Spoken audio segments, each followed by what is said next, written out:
Hey, welcome to Plan Create Post on Instagram. I'm Nika, a teacher by trade, a content marketer at heart.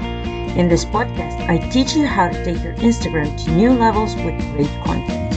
Let's talk Instagram. Hello, so in this episode, I wanted to talk about tracking insights. So this is something that is very important when you want to plan your posts.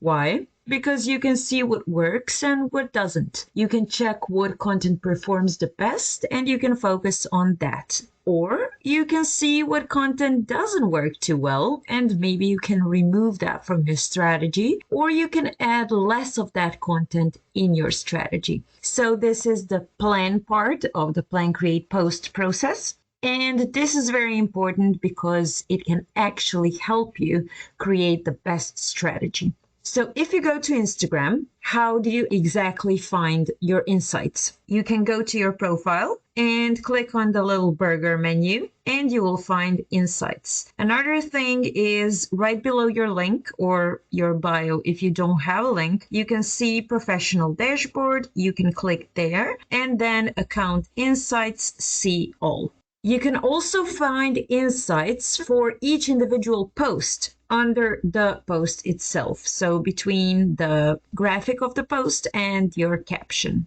You can see this only as a business or creator account. So if you have a personal account, you don't have this option. So if you want to create a brand or you want to make money using Instagram in any other way, it's very useful to have one of these two accounts, so business or creator. There are a couple of things you can see in your insights. Firstly, at the top of your screen, you can change the time period for which you want to see your results. You can choose between the last 7 days, 14 days, 30 days, previous month, the last 90 days, or you can select the time period on the calendar. So you can choose your own time frame. So once you open your insights, the first page will contain, besides the actual time frame, accounts reached, accounts engaged, and total followers. So you will see the number of each of these in the given time period. So how many accounts you've reached, how many accounts engaged with your content, and how many followers you have, as well as a change in percentage compared to the last period. So have you grown, or did your reach and followers and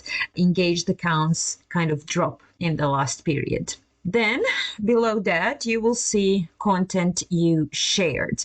This is where your most recent posts will show. So you will see all the posts, all the stories, all the reels, everything you did in the last 5 posts will be visible there. So this includes everything. Below that is the content you shared in the given period and the number of each type of content that you've shared. So how many posts, stories, reels, videos, and lives you shared in that period. At the very bottom, you will see compare your content. So you can click on each of these categories and you can see more about that. So let's explore the things that will actually help you create the best content. So I will not walk you through these insights themselves. I can do this in another episode. I will focus on those that will be the most valuable for you in terms of planning and creating your content. If you want me to do the entire breakdown of the entire Instagram analytics insights, you can send me a DM on Instagram or just leave a comment if you can leave a comment on this podcast. So if you click on accounts reached, you will have access to a lot of things. For example, you will see how many non-followers compared to followers you have reached. It's always good to have a higher non-follower reach because that means that you have some new eyes on your content and a lot of potential new followers. So the main goal is to reach as many non-followers as possible. If you scroll way down to the bottom of this page, so accounts reached, you will see profile activity. This is where you can track how many people visit your profile, how many people click on your link, and how many people click on your email button. If this number is rising, this is a good sign. That means that people are intrigued by your content, and that means that you're doing something well. So this is something to look for.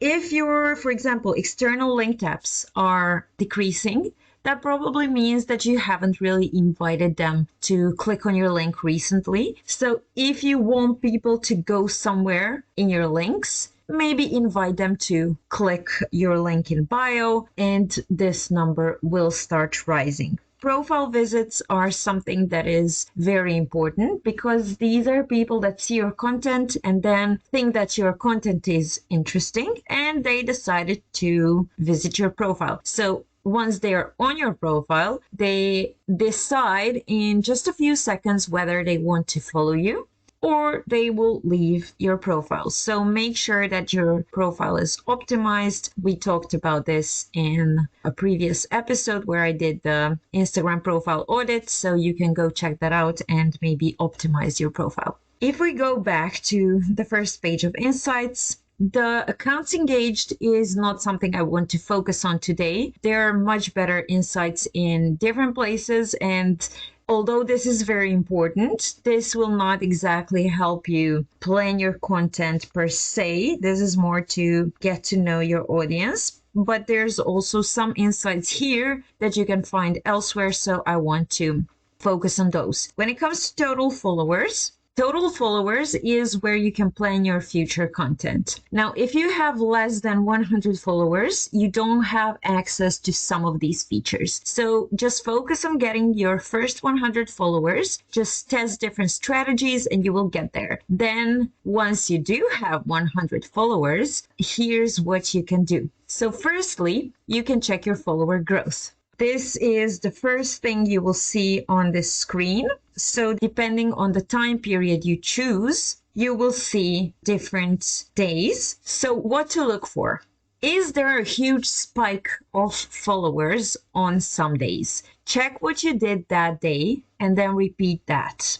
Moreover, is there a huge drop in followers on some days? Many people unfollowed you. Well, think about what you did that day. If it's something related to you and your values, then it's a good thing. If people don't agree with you, they would never buy from you anyways, so you don't want them as your followers anyways. However, if you posted something of very poor quality or something that is simply wrong, try to avoid that in the future. So this is a very good indicator of what you're doing. So if there's a huge spike in incoming followers, try to break down what you did and you repeat that as much as possible. And if there's a huge drop, just think about what you did and do you stand by what you did? If you do, that's fine. Repeat that. But if there's something you could have done differently, maybe try working on that. If you scroll to the very bottom of this screen, you will see most active times. This part of your analytics or insights is very helpful. This is where you will see on what days and at what times your audience is the most active. If you don't post every day, this is very important because if Friday is your least active day, you don't really want to post on Friday. You want to post on days that have the most active followers.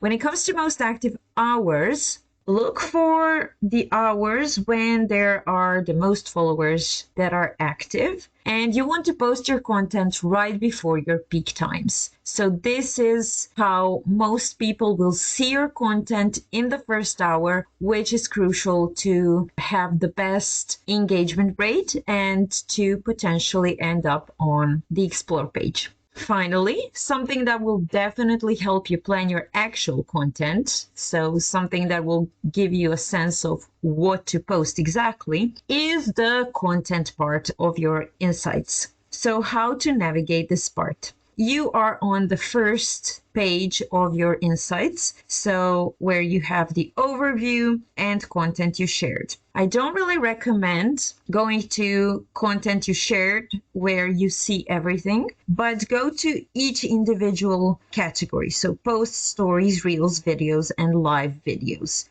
However, if you click on see all next to content you shared, you will see all of your content together. You can change that. So what do you see? There's a bar, so control bar at the top. You see all, last 30 days, and then some controls. Now, if you click on all, you will be able to choose the exact type of post you want to see. So for example, let's go to posts. And then I do recommend using a bigger time frame. So something like either 6 months, last year, or last 2 years. And the first thing you will see is reach. You can change that. So if you click on the third button, which is the little controls, you have sort by highest, or you can change that to newest or lowest. You have post type again. So you have photos, video posts, and carousel posts. And then there's metrics. So this is what we want to concentrate on. What metrics can you track?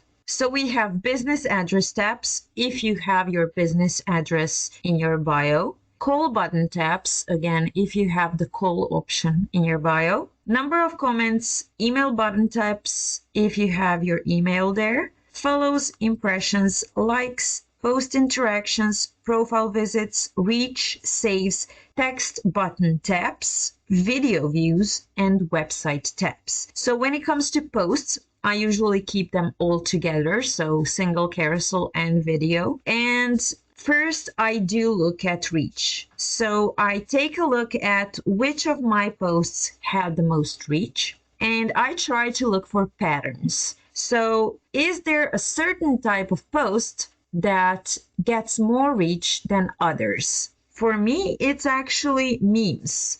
I did start creating memes that are social media related recently, and they all did pretty well. I also have quite a few posts about Instagram features and then secret websites. So this is something I would want to implement more of in my content strategy.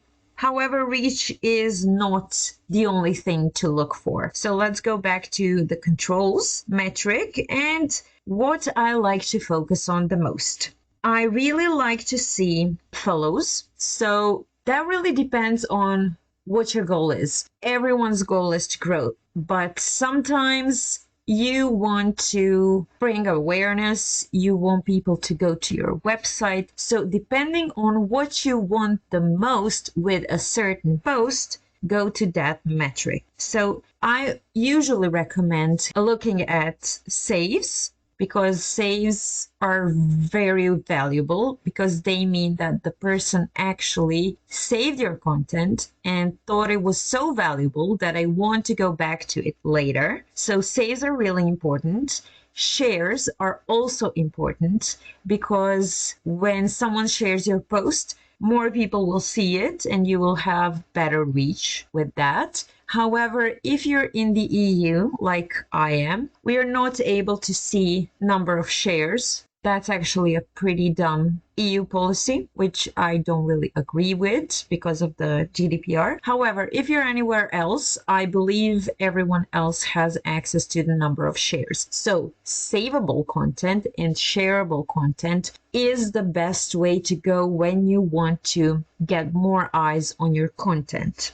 Another thing is follows. So if your main goal is to grow, create more of the posts that brought in the most follows. So if you got follows from certain posts or more follows than from other posts, maybe try to recreate those or post something on the similar topic. Also, post interactions in general. So this is a combined metric, which has everything from likes, comments, shares, and saves. So this is everything together. This is also a great thing to look for. And then I also like to look at profile visits, because if something was very interesting for some people, enough interesting to visit my profile, that means that I should make more of that and make more people come to my profile, because the more people come to my profile, the more people will follow me. That's just how it is. Another thing I like to look at is website tabs. Why? Because when someone clicks on your website, if your links are they are usually some sort of a conversion. So it's either bringing your followers or your website visitors to your own website where you have something to sell, either products or services. Then it can be conversions in terms of signing up to your newsletter. So you can, for example, if you give some sort of freebie, if people come to your website, they can get on your email list. So that's also very important. Also, affiliate links. So having website tabs usually means conversions. So if there's a post that made people click on your website, this is something you want to focus on once your goal is conversions. So this is basically most of the things that I look for. So the main metrics: reach, follows, post interactions, profile visits, saves, website tabs, and then shares if you have access to that. So what do you do with that? Continue creating similar content. If there's a pattern, so if you see that one type of content, one topic, or one of your pillars is creating more results than others, try to implement more of that. Another thing you can do is repurpose content or even repost the content. So create the same thing again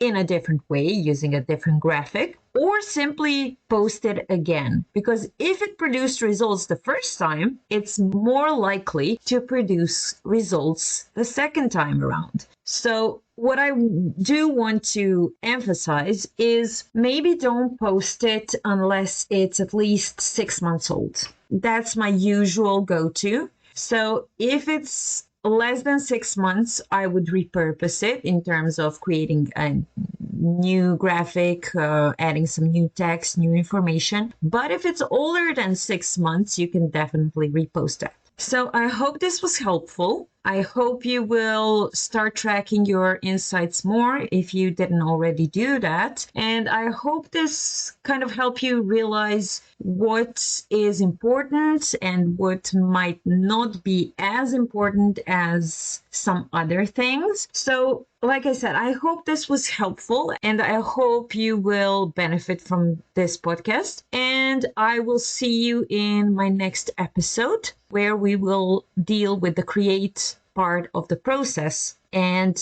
like I said already, make sure to leave me a comment or send me a DM on Instagram. Links are in the show notes. If you want me to create another episode, which would be dealing exclusively with explaining everything in your Instagram insights. That's it for today. Have a wonderful weekend and happy Easter. Hey, if you enjoyed this podcast, I would love it if you left a review. If you want to learn more about what I do, follow me on Instagram. You can also subscribe to my newsletter and grab a Content Ideas Bank freebie on the way. Links to everything are in the show notes. See you in my next podcast.